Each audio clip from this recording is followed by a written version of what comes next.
जय माँ काली। आज हम बात करेंगे संकल्प के बारे में कि संकल्प क्या होता है, क्यों लिया जाता है और कैसे लिया जाता है। अक्सर आप सबने देखा होगा कि कुछ लोगों को कई कई साल बीत जाते हैं पूजा पाठ करते करते, लेकिन उनके घर में समस्याएं बनी रहती हैं। इतनी पूजा पाठ करने के बाद भी उन्हें कोई फल प्राप्त नहीं होता। फिर धीरे धीरे उनका विश्वास भगवान पर से उठने लग जाता है और या तो फिर पूजा पाठ को छोड़कर नास्तिक बन जाते हैं या अन्य किसी धर्म को अपना लेते हैं। लेकिन क्या आपको पता है कि ऐसा क्यों होता है? तो इसका सबसे बड़ा मुख्य कारण है कि या तो आपको पूरा ज्ञान नहीं है या आप सही विधि का प्रयोग नहीं कर रहे हैं। क्योंकि बहुत बार लोग बिना कुछ सोचे समझे या किसी को देखकर या कहीं से सुनकर पूजा पाठ मंत्र जाप करना शुरू कर देते हैं और उसके तरीके को नहीं जानते। ये ठीक उसी तरह है जैसे आपके पास एक बंदूक तो है लेकिन आप उसको चलाना नहीं जानते। यानी बंदूक तो है पर जब तक आप उसे चलाना ही नहीं जानते तो वो बंदूक कैसे आपकी रक्षा करेगी और वो कैसे आपके किसी कार्य की होगी। ठीक इसी तरह संकल्प के बिना की गई पूजा और भक्ति कुछ इसी तरह अधूरी होती है। यानी पूजा तो आप कर रहे हैं लेकिन आपको उसका सही तरीका नहीं मालूम। तो इसी प्रकार जब हम बिना संकल्प के पूजा पाठ मंत्र जाप करते हैं तो हम देवी देवता तक अपनी विनती, अपनी समस्या या अरदास को नहीं पहुंचा पाते और ना ही हम उनकी पूजा पाठ का फल प्राप्त कर पाते हैं, जिस कारण हम उनकी कृपा से वंचित रह जाते हैं।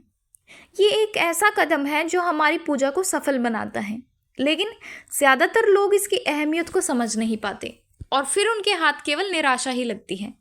इसीलिए हमारे लिए ये समझना बहुत ज़रूरी है कि संकल्प पूजा पाठ और भक्ति का एक महत्वपूर्ण हिस्सा है जो हमारी विनती को सीधा हमारे इष्ट तक पहुंचाता है और हमारे इष्ट हम पर अपनी कृपा करते हैं। इसके साथ ही संकल्प एक ऐसा वचन होता है जो हम अपनी इष्ट देवता से करते हैं। जैसे कई लोग जिनकी बड़ी बड़ी समस्याएं होती हैं, जैसे जॉब ना लगना या घर से बीमारियां ना जाना या भूत प्रेत की समस्या या पैसों संबंधित दिक्कतें होना, इस प्रकार की समस्या मात्र संकल्प लेने से ही समाप्त हो जाती है। जैसे जब कोई माँ काली की संकल्प लेकर व्रत रखता है कि मैं इस इच्छा के लिए संकल्प ले रही हूँ और आपके नाम के इतने व्रत रखूँगी, तो संकल्प के द्वारा माँ या अन्य कोई भी देवी देवता आपकी उस इच्छा को ज़रूर पूरा कर देते हैं।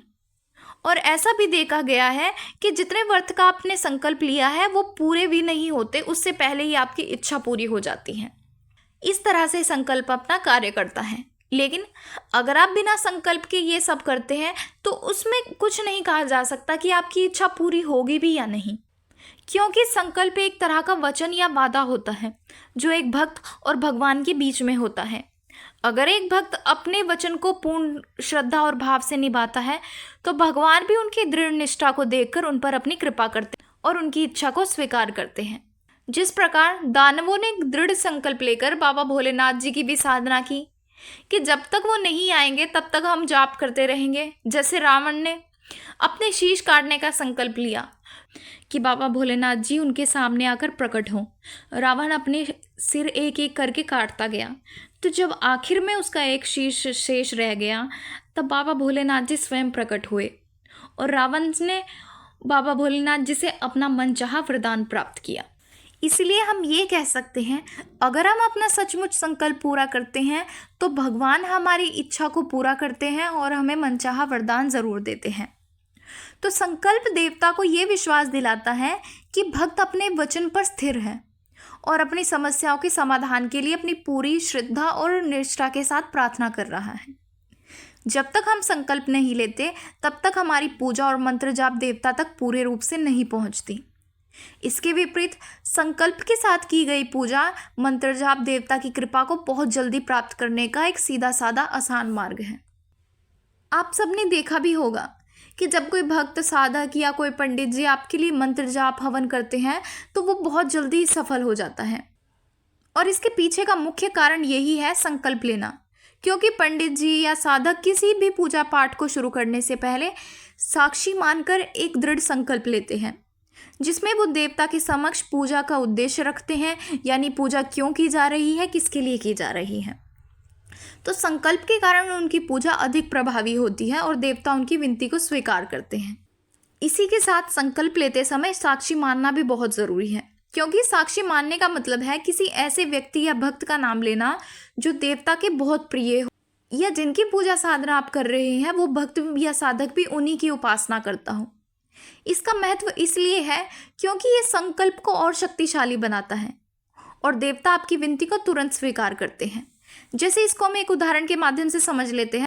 सोचिए आप किसी व्यक्ति से एक बड़ा काम करवाना चाहते हैं, लेकिन आपने उस व्यक्ति के एक विश्वसनीय मित्र का नाम लेकर कहा कि मैं उस व्यक्ति के कहने पर आपके पास आया हूँ जो आपको भली भांति जानता है। और आप देखते हैं कि वो जो सामने वाला व्यक्ति जिससे आप अपना काम करवाना चाहते हैं वो आपका काम आसानी से कर देते हैं, यानी आपका काम आसानी से हो जाता है, क्योंकि उस मित्र का नाम सुनते ही सामने वाला व्यक्ति आप पर विश्वास कर लेता है। तो इसी तरह जब आप संकल्प में किसी भक्त, साधक या अपने गुरु भगवान को साक्षी मानते हैं जो देवता के प्रति श्रद्धावान हो, तो देवता को लगता है कि आप उनके किसी प्रिय भक्त के माध्यम से उन तक अपनी विनती को पहुंचा रहे हैं और इसका फल आपको तुरंत दिखाई देने लग जाता है। इसके साथ ही किसी भक्त या साधक को साक्षी मानने से पहले आप जिन भी देवी देवता की पूजा कर रहे हैं या जो आपके इष्ट है, सबसे पहले उनको साक्षी माने, फिर उनके बाद उनके सहायक देवी देवताओं को, फिर उसके बाद किसी भक्त साधक या अपने गुरु भगवान जी को। तो अब हम जान चुके हैं कि संकल्प क्या है और क्यों लिया जाता है। अब हम जानेंगे कि संकल्प लेने की सही विधि क्या है और कैसे ये आपकी पूजा और भक्ति को पूर्ण असरदार बनाता है। तो संकल्प लेने की सही विधि को समझना उतना ही महत्वपूर्ण है जितना पूजा और मंत्र जाप करना। जब आप पूजा और मंत्र जाप के लिए संकल्प लेते हैं तो इससे आपकी साधना का असर और भी गहरा हो जाता है। इसलिए संकल्प लेने का एक विशेष तरीका होता है जिसमें कुछ ज़रूरी बातें ध्यान में रखी जाती हैं। तो सबसे पहले जब आप अपने इष्ट देवी देवता का दीपक जला लेते हैं, उन्हें धूप दीप दिखाकर उन्हें भोग लगाने के बाद रोजाना वाला मंत्र जाप या पूजा पाठ हवन में बैठते हैं, तो अपने सीधे हाथ में थोड़ा सा गंगा जल लें, क्योंकि गंगा जल को पवित्र और शुद्धता का प्रतीक के रूप में इस्तेमाल किया जाता है। उसके बाद अपना नाम, अपने पिता का नाम, अपना गोत्र, अपने घर का पता, जहाँ भी आप रहते हैं, जो भी शहर का नाम है, ये सब चीज़ें बताएं। उसके बाद आप अपने इष्ट देवी देवता को साक्षी माने या जिनकी आप पूजा कर रहे हैं उनको साक्षी माने, और उनके साथ जिन भी सहायक देवी देवताओं की पूजा होती है उनको साक्षी माने। जैसे मान लीजिए आप माँ काली की पूजा पाठ कर रहे हैं, तो सबसे पहले आप माँ काली को साक्षी माने और बाबा भोलेनाथ जी को साक्षी माने, क्योंकि माँ काली और बाबा भोलेनाथ जी की पूजा हमेशा एक साथ ही करनी चाहिए। उसके साथ हनुमान जी और बाबा भैरवनाथ जी को साक्षी जरूर माने, क्योंकि ये माँ काली के सहायक देवी देवता होते हैं और आपको समस्या से बाहर निकालना, आपकी इच्छाओं को पूरा करने का कार्य माँ इनको ही सौंपती है। इसी प्रकार अगर आप किसी और देवी देवता की पूजा कर रहे हैं तो पहले उनको साक्षी माने, फिर उनके बाद उनके सहायक देवी देवताओं को। उसके बाद आप किसी भक्त या साधक को या अपने गुरु भगवान जी को साक्षी माने। फिर आपको अपनी समस्या को देवता के समक्ष रखना होता। आप ये बता सकते हैं कि आपकी किस किस प्रकार की समस्या है, चाहे वो शारीरिक कष्ट हो या घर परिवार की समस्या या आर्थिक तंगी या भूत प्रेत की समस्या या किसी का किया कराया जादू।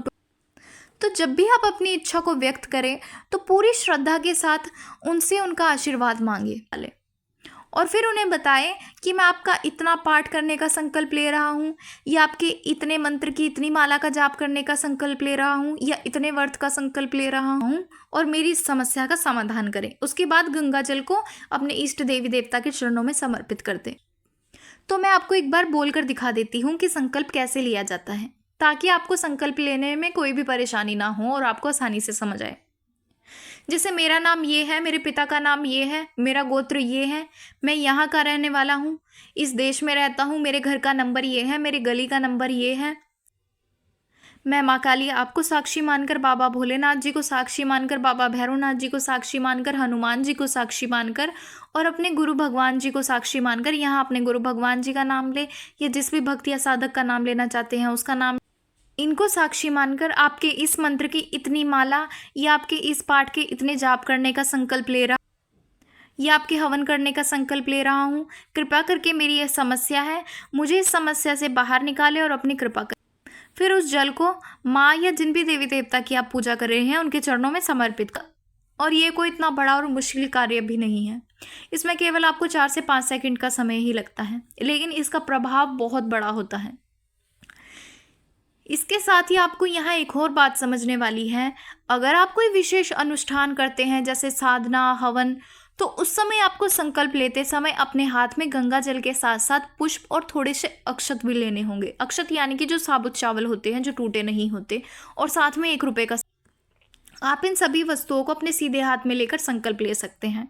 और अगर आप रोजाना वाली पूजा पाठ कर रहे हैं, जो आप रोजाना मंत्र जाप करते हैं, तो उसमें केवल आपको गंगा जल से ही संकल्प लेना है।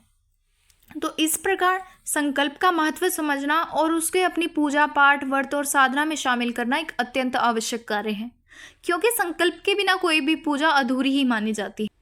और ये एक तरह से दृढ़ प्रतिज्ञा होती है जो हमारे इष्ट देवता के समक्ष हमारे लक्ष्य और समस्याओं और भावना को व्यक्त करती है। तो आशा है आपको समझ आया होगा कि संकल्प को क्यों लिया जाता है और कैसे लिया जाता है और इसका क्या महत्व है। आपको जानकारी पसंद आई तो वीडियो को लाइक करें और ज़्यादा से ज़्यादा लोगों तक शेयर करें, ताकि वो भी संकल्प के महत्व को समझ पाएं। और हमारे चैनल को सब्सक्राइब करके नोटिफिकेशन बेल को प्रेस करें और ऑल पर क्लिक करें, ताकि हमारे हर आने वाली वीडियो की नोटिफिकेशन सबसे पहले आप तक पहुंचे। तो चलिए मिलते हैं अगले वीडियो में कुछ नई जानकारी के साथ। जय मां काली।